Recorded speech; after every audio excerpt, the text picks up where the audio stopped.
75 anos, a história da Agrosérie se funde à história de sucesso do agronegócio brasileiro. Pelas mãos de Antônio Secundino, fomos pioneiros ao desenvolver o primeiro milho híbrido adaptado ao Brasil. Ao longo de gerações, acompanhamos o trabalho incansável dos produtores rurais para que o nosso agronegócio continue ajudando a construir o futuro do Brasil. Agroséries, grandes histórias constroem o futuro.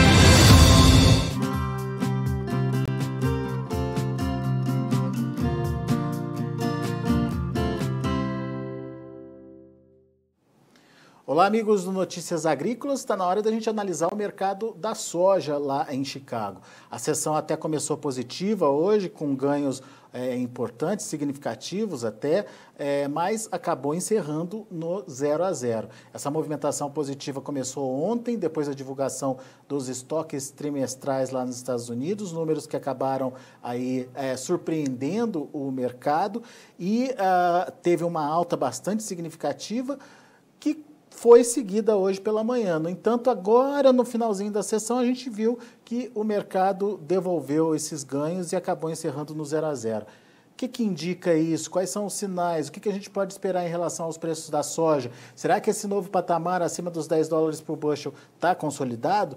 Perguntas para Fernando Pimentel, direto da AgroSecurity. Está aqui o Fernando Pimentel já com a gente. Bem-vindo, meu amigo. Obrigado pela participação. Vamos entender essa movimentação de hoje, primeiro no mercado, Fernando. O mercado até chegou animado, começou puxando aí, dando sequência às altas de ontem, mas não deu conta de chegar até o final dessa forma, Fernando. Tem alguma leitura nas entrelinhas aí para se fazer? Seja bem-vindo. Boa tarde, Alexander. Boa tarde aos seus ouvintes, sua audiência.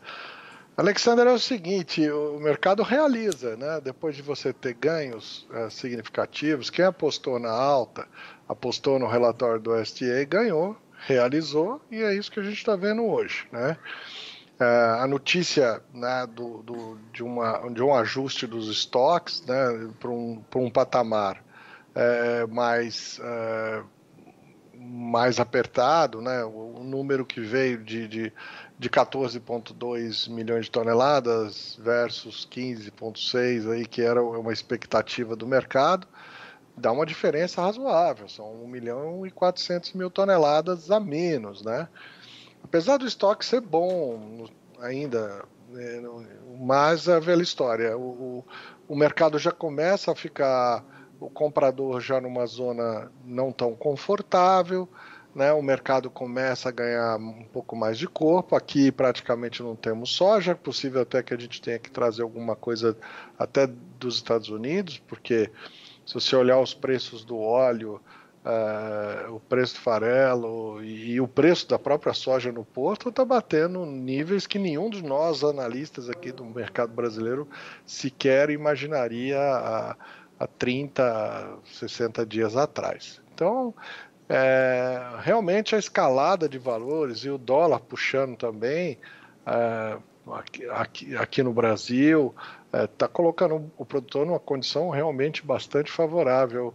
Quem tem soja hoje tem ouro na mão. Quem tem soja hoje também tem dinheiro para ter soja estocada. E não é muito diferente no milho, tá? Hoje o produtor que tem milho, tem soja estocado, tem condições de realizar um valor, um resultado bem interessante. Agora vale lembrar o seguinte, nós mudamos um pouquinho a forma de pensar o mercado. Quando você tem uma Selic 2%, a oportunidade que o produtor tem de investir o seu dinheiro no mercado de capitais, no mercado financeiro, vender sua soja, vender seu milho para aplicar no mercado que te remunera 2% ao ano, ninguém vende mais nada. O pessoal senta em cima mesmo. E isso é uma nova realidade no nosso ambiente de negócio. Então, nós vamos ver em muitas situações o comprador vivendo o squeeze, o produtor apertado, o comprador apertado com baixo estoque, que a lógica hoje é diferente, né?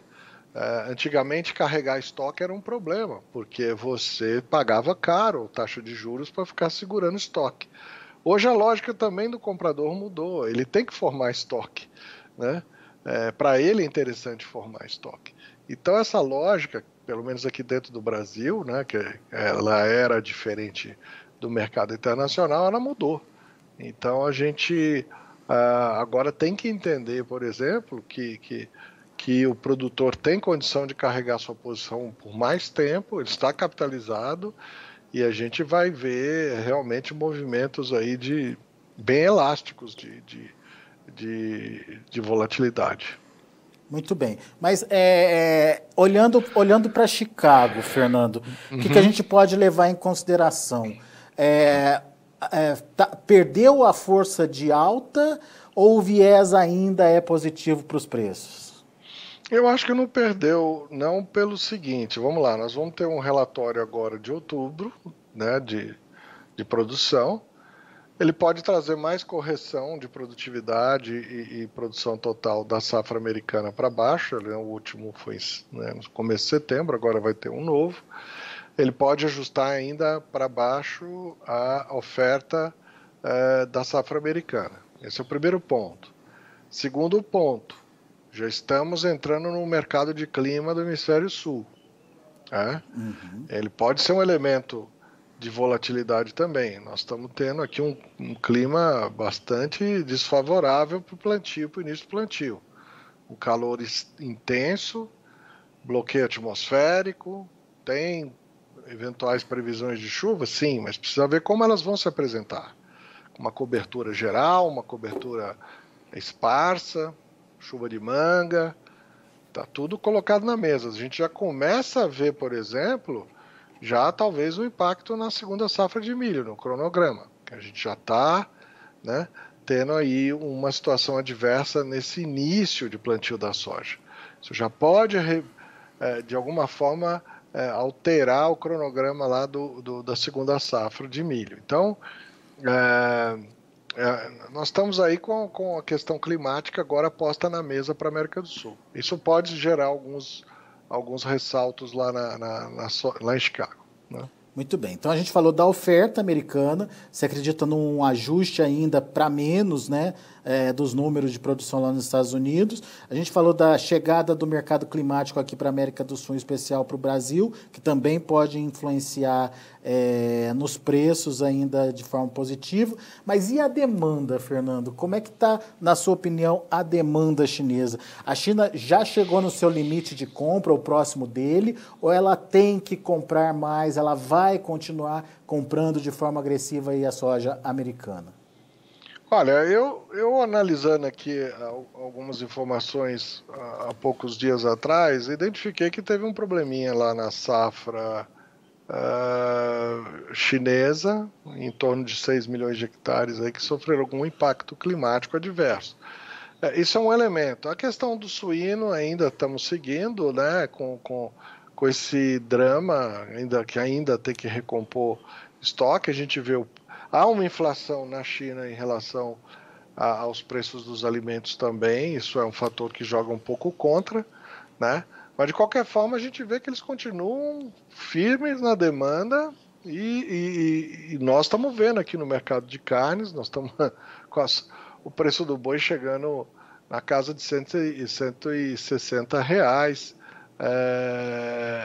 Quem poderia também imaginar isso? Mas também foram lá falar para o pessoal da China não comer morcego. Agora nós vamos pagar caro a nossa picanha aqui, porque a grande boca do planeta está se reestruturando, de fato. O seu consumo está mudando. E eu acredito que a demanda vai seguir em todas as frentes, Alexander.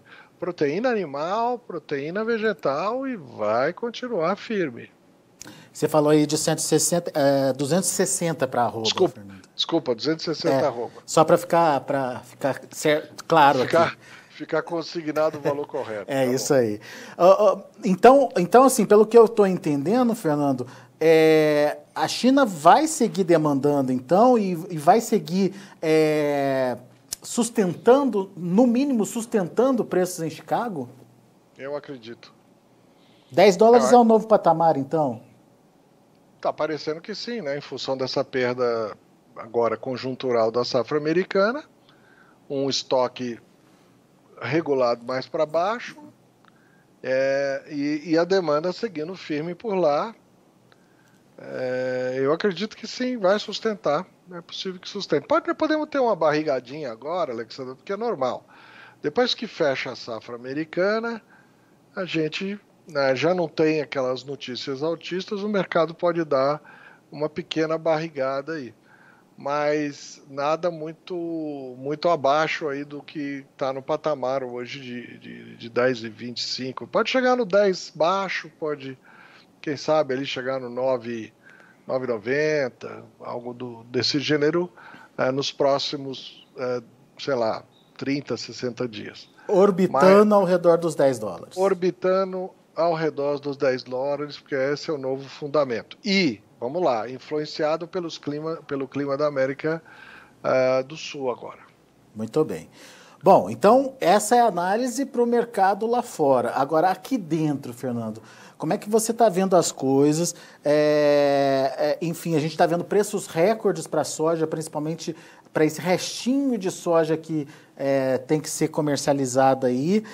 Mas até quando as indústrias vão ter fôlego para bancar esse preço? Elas estão tendo rentabilidade para isso? Enfim, justificaria inclusive importar? Você já tocou um pouquinho nesse assunto lá na frente, mas eu queria retomar essa questão aí com você. Como é que você vê o mercado interno?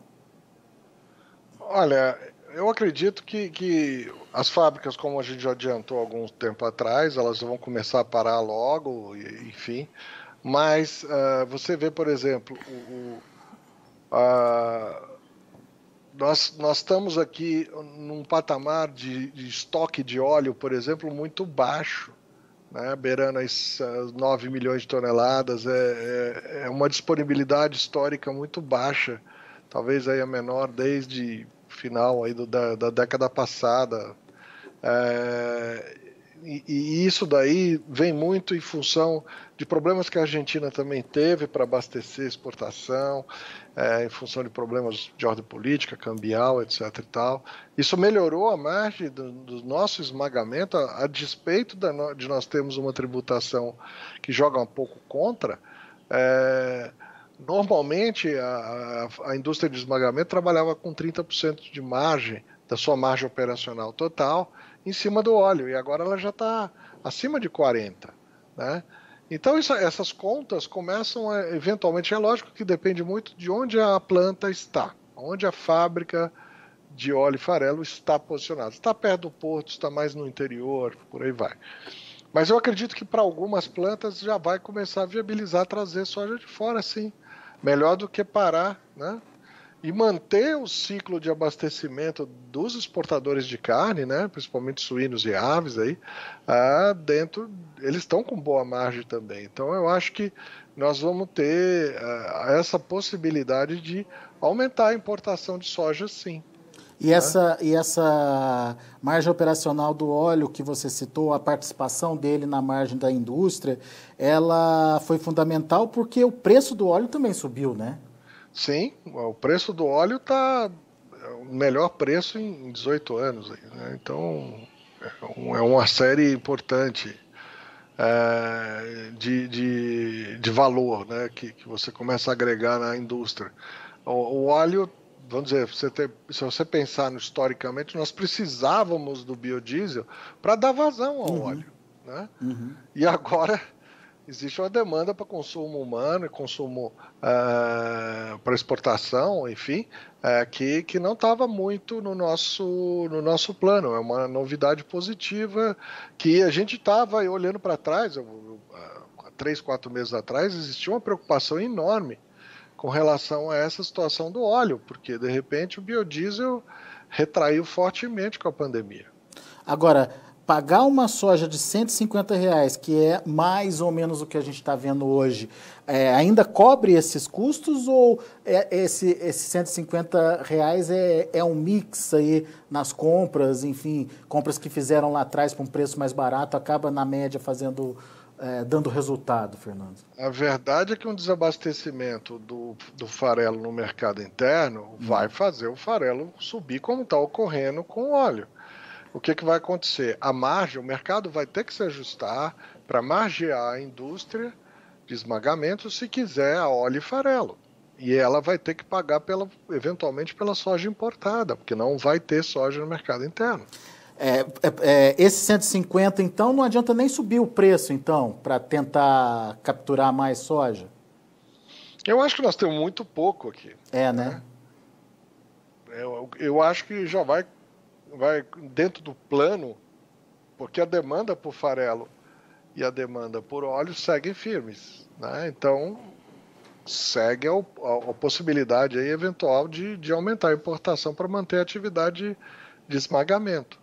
E qual que é a sua expectativa aí com a importação? Olha, podemos chegar a 1 milhão de toneladas, porque não? Ó, eu acho, sim, mas vamos lá. Só quem está hoje vivendo é porque não é toda a planta que viabiliza hoje, né? É importante a gente salientar que a questão logística aí vai ser um fator primordial, né? Dependendo do posicionamento geográfico da esmagadora, ela vai ter mais viabilidade de trazer produto de fora, né? Você está falando da proximidade dos portos. Eu acredito que quem está mais perto, é lógico, quem está mais perto do porto tem mais competitividade do que quem está mais internalizado, né? Porque depois que esmaga, aí ele vai internalizar o farelo, enfim. Mudou, a logística fica toda invertida no momento que você pensa em importação, né? Porque você constrói todas as suas plantas aonde a produção está, eventualmente até um pouco longe dos portos. Mas tem muita planta ainda que está ali, das cooperativas do Paraná, que estão posicionadas mais próximas do porto, no Rio Grande do Sul também. Então, eu acho que é por aí que a coisa vai acontecer mais, né? Talvez as plantas que estão mais localizadas no centro-oeste, essas aí talvez fiquem menos viáveis.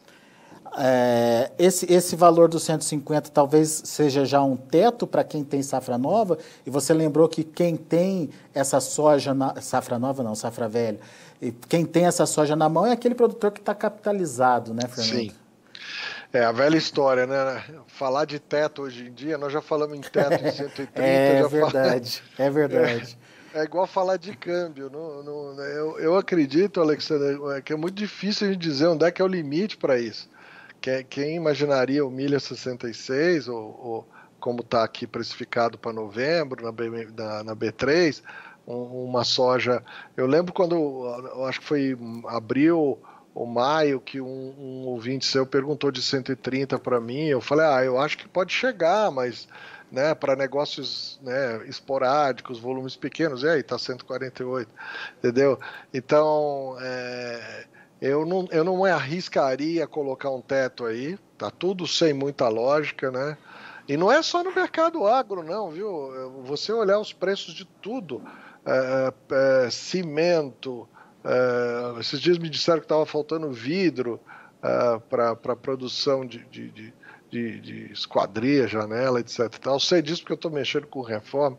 Rapaz, e assim, todos os segmentos estão tendo, nós estamos tendo o tal do V, né, a recuperação da nossa economia em V, mas o que é a subida da segunda perna do V? Pegou vários segmentos despreparados por uma puxada da demanda muito forte. Sem matéria-prima, né? Sem matéria-prima, e quem está estocado está bem, porque é aquela coisa que eu falei no começo. Para que você vai vender seu milho, sua soja sem precisar, para aplicar no mercado financeiro a taxa tão baixa? Nós viramos Suíça, né? Na verdade é essa. Então o que acontece? As pessoas agora que têm estoque, elas estão muito bem. Quem tem estoque é quem tem dinheiro para carregar esse estoque. E ele vai apertar o comprador, né? Mas você vê alguma chance, alguma possibilidade desse cenário favorável mudar no ano que vem, Fernando? Sim, nós podemos ter uma mudança, mas o que acontece? Vamos lá, nós estamos tendo também uma virada na visão do governo em relação à política econômica. Né? Essa questão do Bolsa Cidadã já está lançando no mercado um grau de incerteza em relação à sustentabilidade fiscal. Né? A gente sabia que essa conta uma hora ia vir, a gente sabe disso. Consequência da pandemia, né? Exatamente, nós temos uma legião de pessoas que estão sem atividade e contam com aquele recurso que a sociedade vai ter que pagar, né, de alguma forma. Por um lado, o governo, para o seu público eleitoral, não pode subir imposto, mas do outro lado ele sabe que tem que dar alguma sustentação social para essa gente. E, detalhe, viu uma oportunidade eleitoral também. Sim. Não é? Pensando lá atrás que durante anos a esquerda bancou o Bolsa Família como uma forma institucionalizada de compra de voto, não é diferente para a direita, né? O Bolsa Cidadã também vai ser uma forma de sustentação eleitoral para as eleições de 2022. Então, agora a questão é, o mercado financeiro olha isso com preocupação, porque não tem de onde tirar, né? Então você vê a volatilidade, Bovespa caindo, o câmbio subindo, todas essas questões. E também lá fora, né, gente? É importante lembrar que a pandemia voltou a assombrar a Europa e Estados Unidos. Nós estamos tendo um rebound da pandemia. Quer dizer, a coisa ainda está longe de ser resolvida sob o ponto de vista de saúde pública e sob o ponto de vista econômico. Então, tudo isso daí está colocado aqui, né? A volatilidade em todos os mercados, a questão de elevação de preços, a pressão inflacionária, tudo isso está aí agora no horizonte. Então, você reter estoque, você vender produto dolarizado é uma oportunidade. Agora, você me perguntou, bom, e o ano que vem continua assim? Minha leitura é que os problemas assumiram tamanha proporção que eles não vão ter solução rápida e nem tão fácil. Eu diria até que não é tão conjuntural, mas nós temos algumas questões agora que são sistêmicas. Vão demorar mais tempo para serem solucionadas. Então, nós tivemos até durante um período aí uma leitura de que o câmbio voltaria para o patamar abaixo de 5. Bom, tá aí, 5,60 e não cede, né? Então, minha leitura, eu não acredito que a gente vá passar dos 6, tá? Essa é a minha percepção nesse momento. Mas eu não acredito também que o câmbio vai ceder tão rapidamente, não. Então a gente agora tem que pagar. O câmbio meio que fiel da balança aí para as negociações, então. Sim, porque ele estimula a exportação, ele antecipa a venda, né, Alexander? Então a gente vê que nós temos uma antecipação de venda histórica na soja, uma antecipação de venda histórica no milho, né? Esse câmbio pode gerar um outro tipo de inadimplência no mercado, que é aquele calote por preço. Nós vamos ver algumas coisas assim. O produtor que não entrega determinado produto, às vezes porque o preço descolou demais do que ele tinha vendido, nós já vimos isso no passado, não acredito que isso seja uma novidade, pode acontecer de novo. É ruim para o mercado, né, porque começa a gerar aí algum estresse jurídico em relação ao produtor comprador de grãos, ou às vezes quem fez o barter. Bom, o barter, até certo ponto, ele é mais equilibrado, porque ele tem a contrapartida. Ele trocou por alguma coisa, né? Exato, mas a venda antecipada, a pré-fixação, com esse descolamento, para quem fixou em reais, pode gerar problemas aí à frente. Bom, isso a gente vai acompanhar, então, para ver o que vai acontecer. Mas tem pergunta que, Fernando, Gustavo Manfield, de Cândido Mota, ele quer saber do milho. Se em novembro podemos ter preços maiores no milho? Olha, hoje se pegar, por exemplo, o preço do contrato da B3 para novembro já está em 66,30. Veja que houve um deslocamento dessa cotação de quase R$4, R$5 nos últimos 20 dias.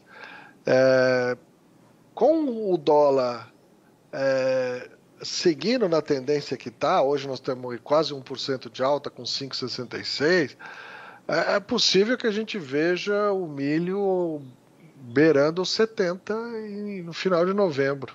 Né? E veja, ainda tem mais uma questão para o nosso amigo de Cândido Mota. temos que ver esse cronograma, porque se o cronograma de plantio agora para a soja não é tão relevante, né? Porque se a soja for plantada 30 dias com atraso, não tem problema nenhum, ela está dentro de um cronograma normal dela, de vegetação, floração, enfim. Mas você empurrar já uma segunda safra de milho 30 dias para frente, já com uma previsão de que o nosso estoque não vai terminar o ano tão confortável, porque nós estamos seguindo um ritmo forte de exportação. Provavelmente vamos exportar mais de 40 milhões de toneladas de novo. Aí você chega lá com pouco estoque e dá um problema na segunda safra, com o volume que nós já temos de milho vendido para 2021. Você pode ter uma tempestade perfeita no milho. É um problema. Né? Porque nesse momento a questão climática não é um grande problema para a soja, mas já começa a se materializar como um fator de risco para a segunda safra de milho. Isso pode ter um componente importante nos contratos futuros da B3. Uhum. E se o milho sobe, a soja vai atrás também, né?